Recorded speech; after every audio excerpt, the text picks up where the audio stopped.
Jene out. Get out!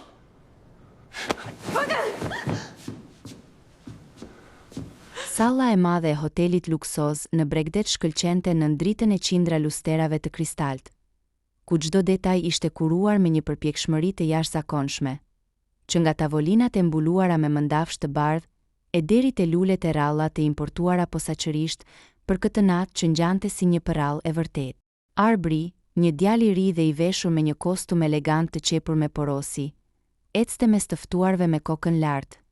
pasi pas vdekjes së të atit kishte marrë në dorë frenat e biznesit familjar dhe ky sukses i madh i kishte rritur jo vetëm pasurinë, por edhe një ego të lartë që e bënte ta shihte këtë dasmë, jo thjesht si një celebrim dashurie, por si një demonstrim të pastër të pushtetit të tij shoqëror përpara politikanëve, biznesmenëve dhe figurave më të njohura publike të vendit. Në krah të tij qëndronte Valbona, nusja e tij e mrekullueshme, e cila me një vello të bardhë e një fustan që duke i thurur nga përrallat ngjante si një princeshë e vërtet.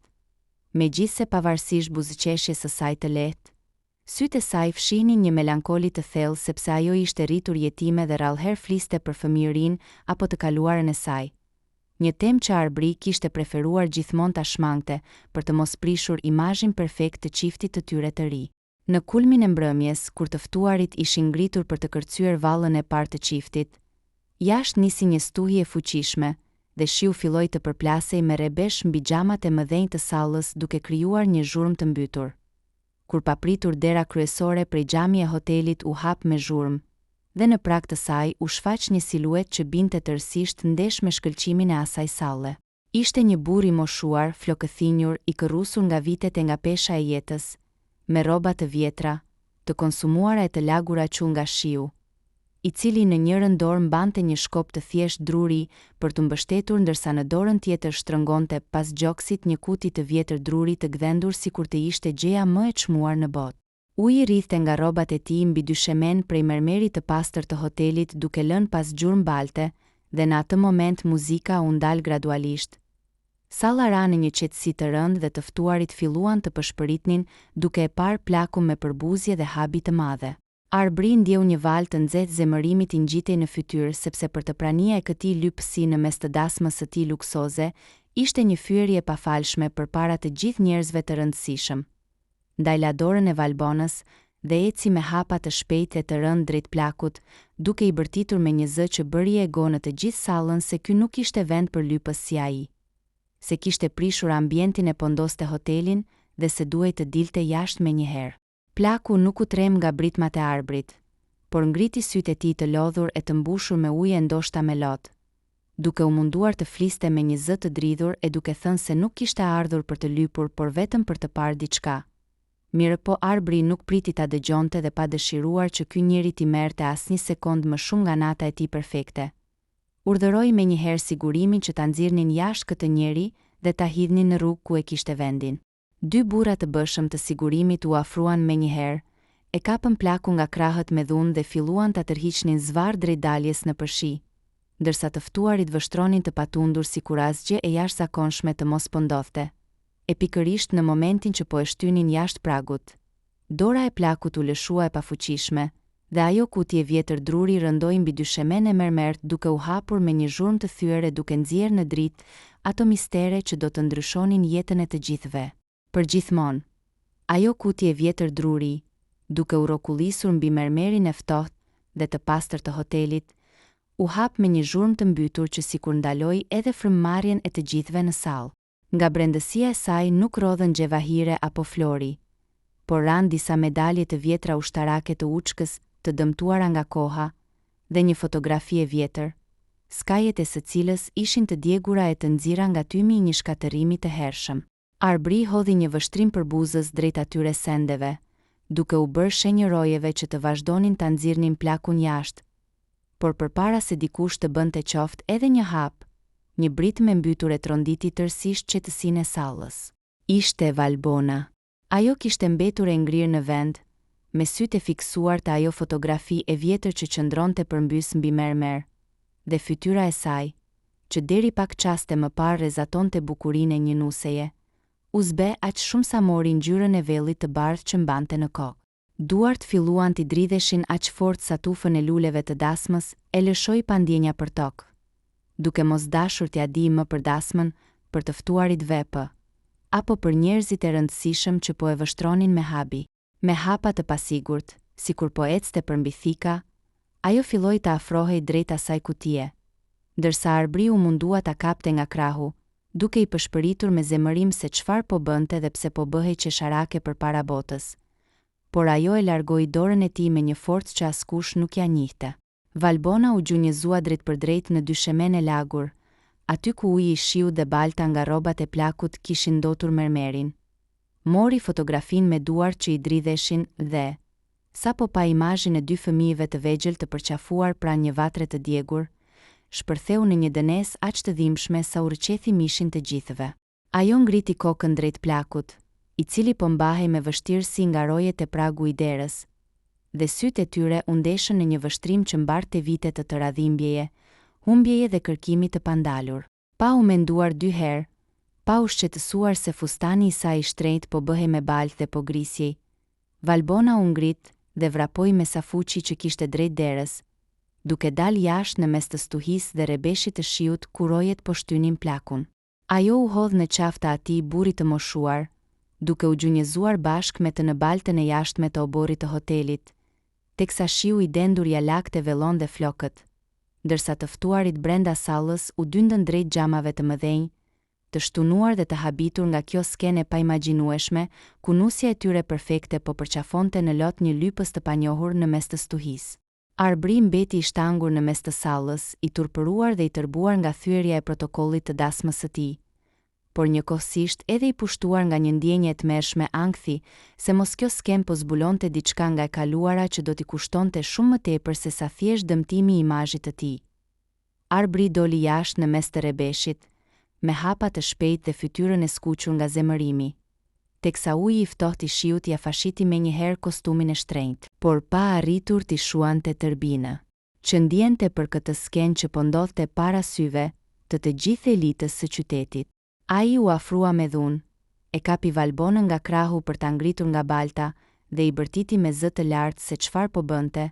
si mund t'ja bënte këtë gjë në ditën e tyre më të rëndësishme, dhe kush ishte ky njeri që po i fuste në këtë turp publik. Valbona u ngrit ngadalë, me trupin që i dridhej nga e ftohta dhe nga ngashërimi, fshiu lotët që i përziheshin me pikat e shiut dhe e shtyu dorën e Arbrit, duke u kthyer nga të ftuarit që kishin dalë në balkonin e hotelit dhe duke bërtitur me një zë që tundi edhe vetë stuhin. Ajo zbuloi të vërtetën e madhe që i kishte mbajtur të mbyllur në sirtarët më të errët të shpirtit të saj. Ky njeri, që të gjithë po e shihnin me përbuzje dhe që Arbri e quajti lypës, ishte në fakt xhaxhai i saj i vetëm, gjaku i saj i mbetur. Njeriu që e kishte marrë në krah kur ishte vetëm një foshnjë dhe e kishte rritur mes tmerreve të luftës, pasi prindërit e saj ishin vrarë para syve të tyre. Ajo tregoi me gisht nga medaljet që kishin mbetur në tokë dhe spjegoi se si ky burr kishte dhënë gjithçka për lirinë e këtij vendi. Por pas lufte, i plagosur rënd në trup e në shpirt dhe pa asnjë mbështetje, kishte përfunduar spitaleve dhe burgjeve të harruara, larg çdo mundësie për të gjetur mbesën e tij që besonte se kishte vdekur. Plaku ngriti kokën me vështirësi, e vështroi Arbrin me një shikim që nuk kishte as urrëtie e as dëshirë për hakmarrje, por vetëm një dhimbje të thellë njerëzore, dhe me zërin që i dridhej nga mosha dhe lodhja. Tha se nuk kishte ardhur për të kërkuar lëmosh, as për t'i prishur dasmën e shkëlqimin e kësaj nate të madhe. Ai tregoi se kishte udhëtuar me ditë të tëra në përkëmb, duke pyetur der më der dhe duke ndjekur vetëm një gjurmë të vjetër gazete që tregonte se mbesa e tij ishte gjallë dhe po martohej. E vetmja gjë që donte ishte ta shihte edhe një herë në jetë me vello të bardhë përpara se t'i mbylleshin syt përgjithmonë. Të ftuarit që po dëgjonin nga balkoni ranë në një heshtje absolute, pëshpëritjet e përbuzjes u kthyen në vështrime faje tronditjeje, teksa Arbri ndjeu një nyj tmerri t'i lidhej në fyt, sepse emri i këtij plaku dhe ajo kutje vjetër sapo zgjuan një hije nga e kaluara e familjes së tij, një sekret që babai i tij i ndjer e kishte marrë me vete në varr, por që tani po dilte në dritë në mënyrën më dramatike të mundshme. Plaku fshiu pikat e shiut nga balli i tij i rrudhur. Futi dorën në xhepin e xhaketës së vjetër të grisur dhe me lëvizje të ngadalta, sikur çdo sekond peshonte sa një shekull, Nxori një letër të palosur në 4 pjesë, të zverdhur nga koha dhe të mbrojtur mirë brenda një qesije të thjesht plastike që të mos lagej. Ai nuk mbante asnjë grim urrejtjeje apo mlefi në sytë e tij të lodhur, por e vështroi arbrin me një dinjitet që i bëri të gjithë të pranishmit të ndiheshin të vegjël, dhe me një zë që megjithse i ult, ndau ajrin e ftohtë të asaj nate stuhie. Tha se rrobat e tij të vjetra dhe baltëra që kishte sjell me vete mund t'i kishin prishur imazhin e luksit dhe pastërtisë së dasmës. Por para një çerek shekulli, në ato male të egra në mbreshërinë e plumbave, ai kishte dhënë gjakun e tij dhe kishte mbajtur në krah për kilometra të tërë babain e plagosur të arbrit, duke rrezikuar jetën e tij që arbri të mund të rritej në siguri e të gëzonte sot këtë pasuri të madhe. Ai shpalosi letrën e vjetër, e cila ishte në fakt një amanet i shkruar me dorë dhe i nënshkruar me gjak e me firmë nga vetë babai i ndjeri i arbrit gjatë ditëve të fundit të luftës, ku dëshmohej qartë se gjysma e të gjithë pasurisë, tokave dhe bizneseve që familja e arbrit zotëronte sot, ligjërisht dhe moralisht i takonte këtij njeriu që i kishte shpëtuar jetën dhe që kishte humbur gjithçka për lirinë e vendit. Të ftuarit mbetën të shtangur, ndërsa arbri ndjeu sikur i ra qielli mbi kokë kur njohu shkrimin e të atit, dhe kuptoi se pasuria me të cilën krenohej dhe mburrej para botës ishte ngritur mbi sakrificën e harruar të këtij njeriu